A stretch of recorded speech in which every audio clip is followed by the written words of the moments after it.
Hello, everybody, and welcome back to another episode of The Guys Who Stare at Stats. Cade Kennedy with you.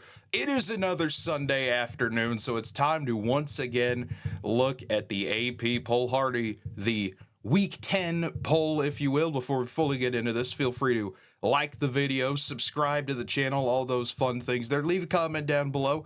What do you agree with in the poll? What do you disagree with? I'm sure as we go through this, there's always something to find to talk about there. But starting with the top five, you can already see the slight movement there. Oregon staying at number one. That's what happens when you dismantle the top 20 team in Illinois. Just absolutely beating them up and down the field, 38-9. Georgia on a bye, so they stay exactly where they're at number two. Penn State and Ohio State staying put at 3 and 4. That'll be a massive matchup this week. Both teams struggling a bit.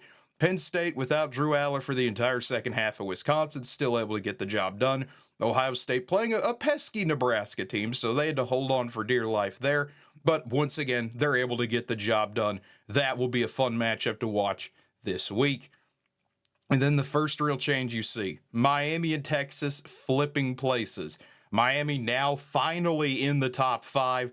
Texas moving down to 6, a slight there, but you can look at the point differential. It's 7 points separating the two. This was something that you could kind of see coming, that if Texas struggled at Vanderbilt the way they played against Georgia, the way Oklahoma and Michigan have really fallen off, there was a movement starting to kind of come of how good is Texas really?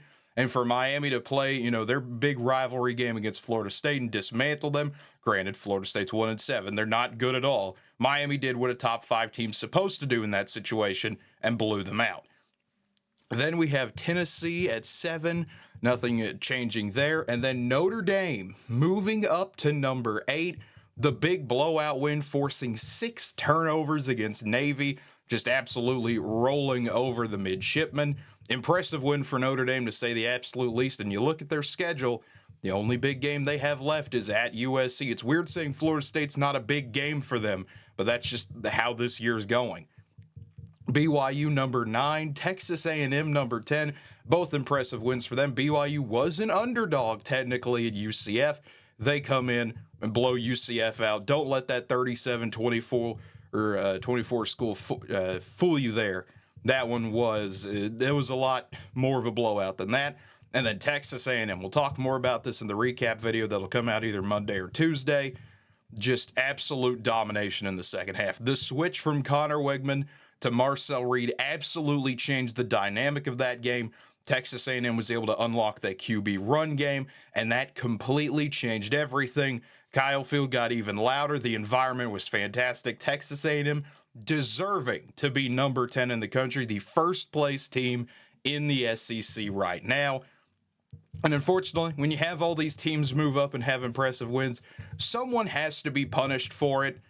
It's just the nature of the poll. Clemson moving down 2 spots to 11, tied with Iowa State, who also moved down a spot. So technically, there is no number 12 team this week. Interesting to say the absolute least, but again, that's one where Iowa State and Clemson both on byes, just quietly taking care of business. If you continue to win like you're expected to, you'll be right back in the top 10 in no time. And as we continue to scroll down, you can see Indiana at 13. Again, some Indiana fans are going to be a little upset saying, hey, we won again. Why are we not moving up? It's just a matter of circumstance. It's unfortunate. Again, someone has to kind of stay where they are because of everything else that happened. But Alabama moving up a spot with their big shutdown over a weakened Missouri. Boise State going up 2 spots with their win over UNLV. An impressive win for Boise State, where Ashton Jeanty had a terrible performance by his standards. Only 128 yards. I mean, just absolutely incredible that that's considered his worst game of the season. LSU falling down 8 spots for losing to Texas A&M the way they did. LSU just seemed to implode late in that game. I mean, multiple turnovers from Garrett Nussmeier, some interceptions that you're just trying to figure out why in the world was that even thrown. LSU, a lot of soul searching to do when they play Alabama in a few weeks. That is going to be a massive game, not in the sense of, it's a top 5 matchup, but in the sense of if someone loses, they're done possibly for the entire getting into the playoff picture. Kansas State falling down a spot as well for having to eke out a win over Kansas. The streak does remain for Kansas State, those 16 straight wins over Kansas now.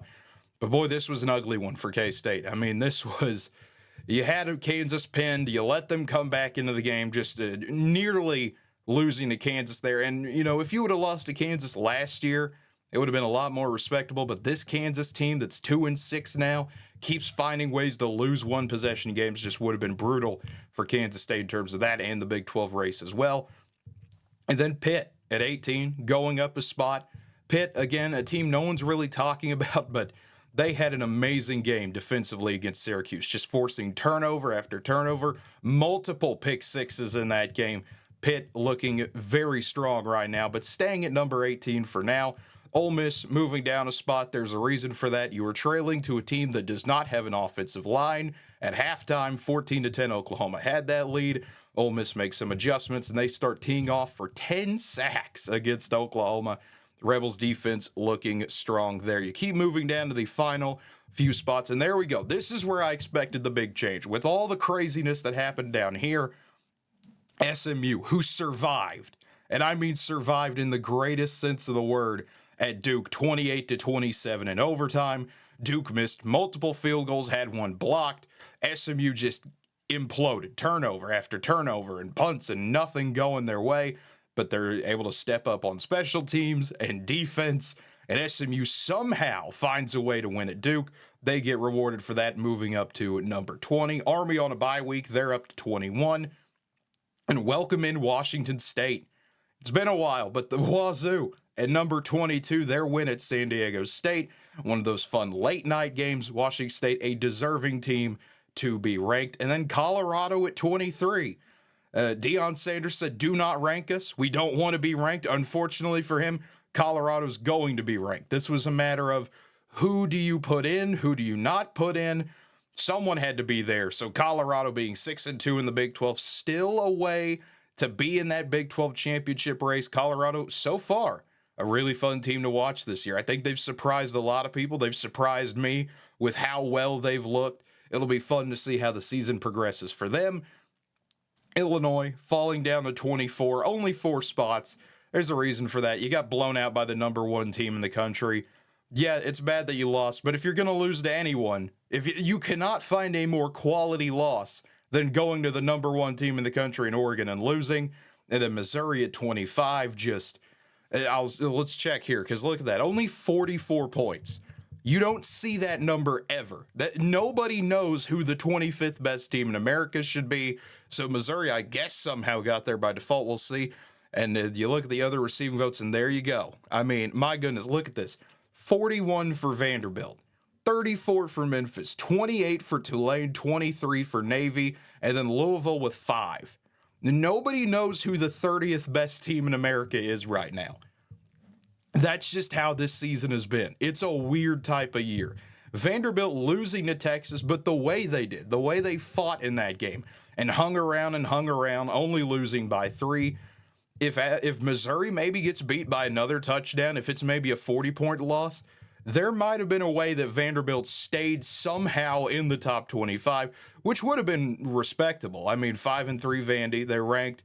I wouldn't have been opposed to it personally, but Missouri just, I mean, they're in a rough situation right now, injury-wise. You lose Nate Noel. He didn't even play in the game. And then Brady Cook goes down with the hand injury, so he's not playing the entire second half. And Missouri just, once all that happened, you knew they weren't going to win. It just turned into, can they even score? And no, they couldn't. Alabama's defense was absolutely swarming. They were looking for a big win there, and Alabama was able to get it. So, folks, that wraps up the AP Top 25 for this week. An interesting poll, to say the absolute least. It's hard to think we are almost to that college football playoff 12-team bracket that's going to be revealed in a few weeks. So we'll do another AP poll video tomorrow, and then we'll kind of go from there in terms of doing these videos or not. But folks, as always, thank you for watching. Feel free to, once again, hit that like button, subscribe to the channel, hit the notification bell to always be notified when new videos come out. And we don't just do the AP polls. We also have the recaps. We have the previews. Try to maybe get some more segmented videos in there as well. And leave a comment down below. We always enjoy, what you have to say. If you say something we really like, we might mention it on the show. You never know. But folks, until next time, have a good one, everybody.